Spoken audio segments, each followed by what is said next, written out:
At 11 o'clock on November 11, 1918, after 4 years of unprecedented bloodshed, Germany and the Allies signed an armistice to end the fighting of World War I and begin the process of negotiating a final peace treaty.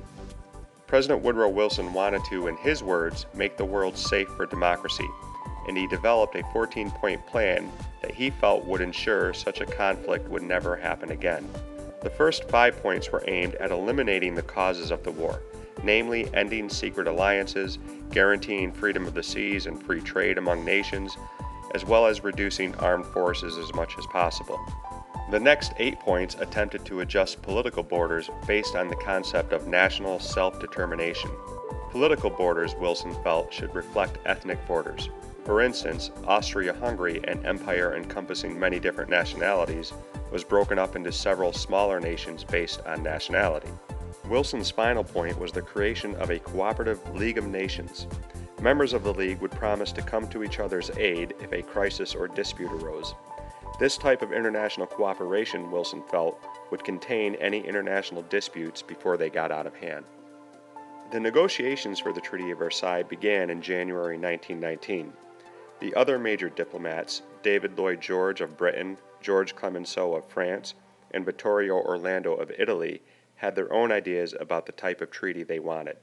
Despite Wilson's objections, the European leaders wanted a more punitive treaty. Germany had to accept full responsibility for the war. They wanted to strip Germany of its military, take away its colonies, and force it to pay $33 billion in war reparations.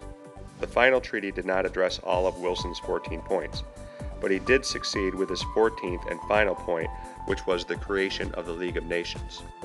Selling this treaty to the American Senate, however, would be a much more difficult task for Wilson.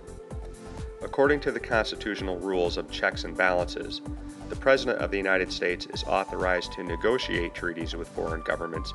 However, the Senate must be the body to ratify the treaty, and there was a lot of opposition to the Treaty of Versailles in the Senate. The main sticking point was U.S. membership in the League of Nations. Senators feared that membership in the League would threaten America's sovereignty. After the war, the foreign policy mood in Congress was one of isolationism. Many in the U.S. wanted to avoid any future international conflicts. Membership in the League of Nations could mean that the United States would have to commit American forces to conflicts abroad.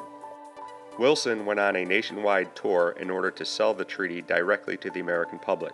During the tour, Wilson suffered a debilitating stroke, and it was not enough to pressure the Senate into accepting the treaty.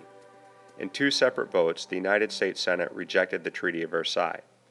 After Wilson left office in 1921, the United States negotiated a separate treaty with Germany. The League of Nations was created, but without the leadership of the United States, it had very little influence. This would prove to be a disastrous outcome, as the world was once again embroiled in a much more deadly conflict less than 20 years later.